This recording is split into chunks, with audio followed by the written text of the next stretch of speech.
Funny story. All I had to do was show these deer my PSE bow and they just tipped over. If you want the same thing to happen to you, I want to make it easy. PSE giveaway. All you gotta do, like, subscribe, comment to be entered in the giveaway. Simple enough. You want to be cool? You want a PSE? That's all you gotta do. Well, guys, it is that time. Really, I mean, it's always that time if you're in the right scenario that you should be looking at buying your hunting land. Why? Because this is a time of the year in which you can walk through the property, really see it in its entirety, see its bare bones, see the sign a lot better. We could definitely go in September and summer and find land and whatever else. And thankfully, you're going to be able to use this tip no matter what time of the year you end up going and looking at your land. But this is a time that you should definitely be doing it if you can, finding the right pieces. And there's a whole series that we're going to get into called Buy Dirt, Build Dirt, about a given piece that I'm going to be purchasing or purchased at this point. And we're going to break everything down from habitat management to the real estate side of things. And so make sure you're subscribed to stay up with that stuff, because I promise you, like, it's going to be in the field, why we're doing what we're doing type stuff, along with maybe videos like this. It's going to give you a quick tip how to maybe have a better chance at getting the land or making the land more affordable than you ever thought that it could be. Okay. Not a single dime coming out of your pocket to purchase land. Whoa. How is that possible? You know, if I was clicking this video, I would think I'm like scamming you guys, or I'm clickbaiting you guys. And in reality, like, there's ways you can do this if you know, how to do it.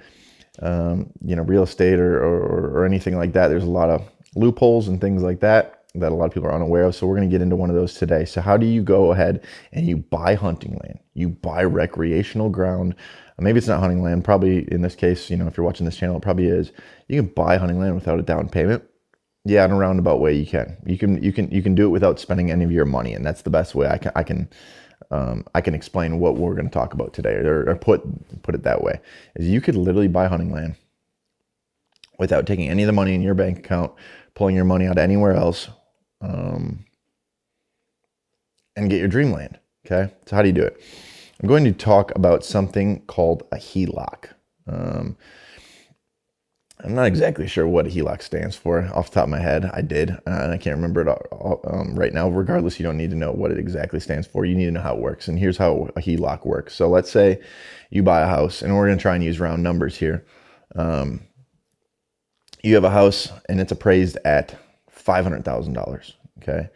And you have 400 of it paid off. And you can change this numbers in your given situation. Get out your pad and pen right now. And figure out what your house appraised is at. Maybe look at like a Zestimate, which could give you a roundabout idea. When the most accurate way is have an appraiser come. And if you're looking to move forward with this, you probably will have to have this anyway. You'll have to have an appraiser come out and give you the appraised price of your property. But let's say you have a $500,000 house. You've paid 400 of it off up to this point. A HELOC is basically a loan that a bank will give you for up to 80 to even 90% of that value.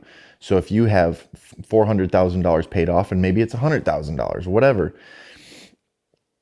in that given residence, the bank can give you up to 90 or 80%, depending on the bank, of that value that you can use for whatever you want. You can use that money for whatever you want, and you could use it for land. Okay, that could be your down payment, so that no money comes out of your pocket. So, just going into more round numbers so that we can all understand this. Let's say $100,000 worth of your house is paid off already on that $400,000 or $500,000 house.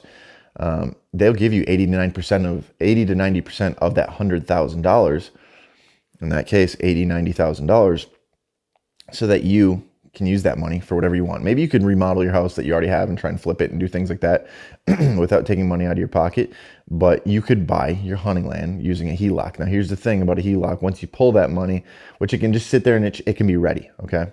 So just because you apply and you do all these things doesn't mean that you're necessarily getting charged. There might be like a small fee that they charge you with on a yearly basis just for having it ready, but it's not like it's not like you're racking up interest or anything until you end up pulling it out. And then what happens is you can make payments on that HELOC, pay it all back in its entirety or whatever you want to do. It's something that you could even do, like, let's say there's a property, you don't have the money up front, but you had somebody like myself come in prior, and we recognize that there's very valuable timber on this property. Okay, think about this for a second. You could use that HELOC. Go in, strategically timber the piece, not just timber it to timber it. Do it strategically if you're a hunter, which you might need help with, which is where somebody like myself comes in. And you can strategically pay yourself back for that HELOC by using that property. Okay, you could pay yourself back and pay your down payment back to yourself after you've already purchased the property and make the property better. So using something like a HELOC, you can finagle it a lot of different ways. You can enroll, your property into programs and make some money that way too. But like the quickest way to recoup that money then is finding a way to make money off that property. Maybe you have to just flip the property, and you can do that in this case too. Use your HELOC to buy a property to flip a property.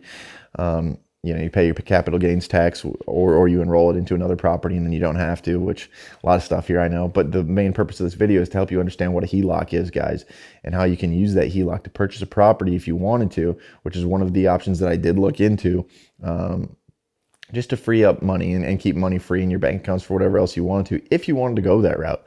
It's not for everybody. You don't have to use it. Maybe you got the cash on hand, maybe you can pay in cash, but if you can't, this is a good way to buy land without really ever using your money up front.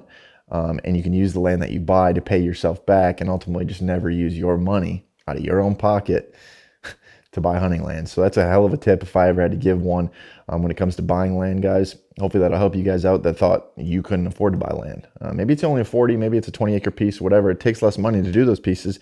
So if that helps you guys, I'm glad I could give the information. So with that being said, you like this info? You like any of the hunting related info? We're dropping it twice a week, guys. Like, comment, subscribe, and you're always going to get some good information from us. So like, comment, subscribe. See you next time.